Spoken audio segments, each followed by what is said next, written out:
Aramızda bulunan insan hakları savunucuları, sivil toplum kuruluşlarının değerli temsilcileri, kayıplar bulunsun, failler yargılansın oturma eylemimizin 912. haftasında bir kez daha burada sizlerle birlikteyiz.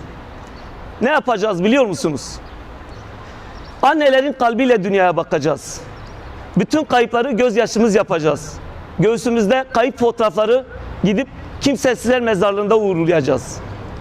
Bu dizeler şair ve insan hakları savunucusu Mehmet Özer'in cumartesi annelerine atfettiği bir şiirdi. 90'lı yılların karanlığında faili meçhul cinayetlerin, yargısız infazların, gözaltında zorla kaybettiğinin adeta gündelik rutin haline gelen dönemlerdi o dönem. Kayıplarımız en nihayetinde bazen gece, bazen gündüz, bazen herkesin görebildiği ulu orta yerlerde devlet ve devlete bağlı paramiliter güçler tarafından zorla alınıp götürüldü ve o günden bugüne bir daha bu kayıplarımızdan haber alınamadık. Maalesef 90'lı yılların özellikle Kürdistan coğrafyasında yaşanan bu vahşete karşı o dönemin üniversiteleri, o dönemin akademik dünyası, iş dünyası, barolar, mecliste partileri bulunan siyasi partiler maalesef hep sessiz ve suskun kaldı.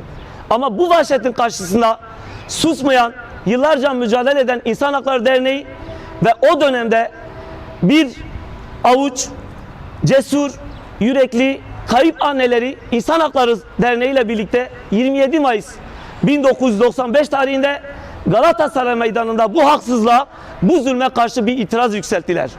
Ve 31 yıldır yükselen o itiraz değil Türkiye'nin, dünyanın en uzun süreli soluklu vicdan eylemi haline geldi ve bugüne kadar sürüp geldi. Mesut Dündar, Şırnak'ın Cizre ilçesinde ikamet etmektedir. Çocuk yaşta menenjit hastalığına yakalanır ancak maddi imkansızlıklar nedeniyle tedavi olmaz. Bu durum onu zihinsel engelli olarak yaşamını sürdürmesine neden olur. Mesut Dündar, Cizre ilçesinde düzenlenen gösterilerde sarı, kırmızı ve yeşil flamalar taşıdığı gerekçesiyle 3 kez gözaltına alınır ve her seferinde yoğun işkenceye maruz kalır. 1992 yılının Temmuz ayında Cizre Emniyetine bağlı polisler Mesut'un ailesiyle birlikte yaşadığı eve baskın düzenler. Aileye Mesut'u Elazığ Akıl Hastanesi'ne götürmek için geldiklerini söylerler. Polisler Mesut ve babasını evden alarak götürür. Daha sonra Mesut Cizre Devlet Hastanesi'ne yatırılır. Ancak burada korkuya kapılan Mesut hastanenin camından atlayarak kaçar. Polis de 3 gün boyunca babasını da yanlarına alarak çevredeki köylerde Mesut'u arar. Mesut Dündar bulunamaz. Bu süreçte babası yoğun işkenceye maruz kalır. Polis oğlunu teslim etmediği takdirde kendisini öldürmekle tehdit eder. Baba oğlunun getirileceğine dair söz verince serbest bırakılır. Ancak Mesut eve dönmez. Yalnızca her gün ailesini telefonla aramayı sürdürür.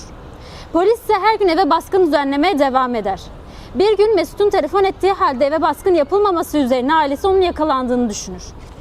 6 Eylül 1992 tarihinde Mesut Dündar'ın cesedi Sulak Köyü'nde Şeyh Değirmenci Su Değirmeni'nin yanında elleri arkadan bağlı ve boğulmuş şekilde bulunur. Köyde olayı gören çok sayıda tanığın beyanına göre Mesut'u olay yerine biri polis olmak üzere 3 silahlı sivil kişi getirir.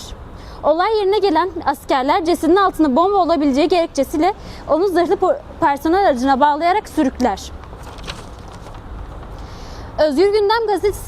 Özgür Gündem gazetesinin 19 Kasım 1992 tarihli manşetinde yer alan "İnsanlık sürükleniyor" başlıklı fotoğraf uzun yıllar hafızalarda yer alır.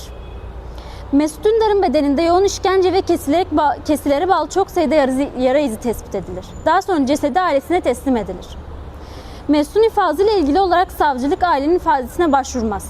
Sadece gözaltı işlemi gerçekleştiren polisler babaya "Düşmanınız var mıydı? Kimden şüpheleniyorsunuz?" gibi sorular yöneltilerek ifadeler alınmış izlenimi yaratır. Aile 13 Eylül 1994 tarihinde Cizre Cumhuriyet Başsavcılığına yazılı başvuruda bulunur. Savcılık ancak 12 Nisan 1996 tarihinde ailenin ifadesine başvurur. Bu başvurunun gerekçesi davanın 3 Mart 1995 tarihinde Avrupa İnsan Hakları Mahkemesi komisyonuna taşınmış olmasıdır. Göstermelik bir soruşturma yürütüldüğü açıkça anlaşılır.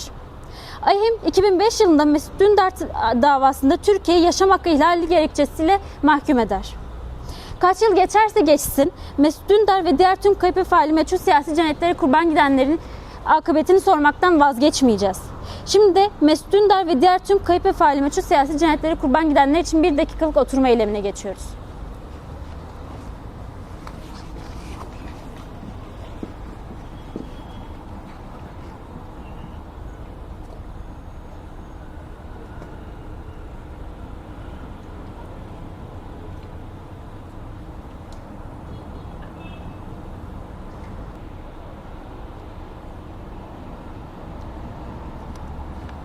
Teşekkürler.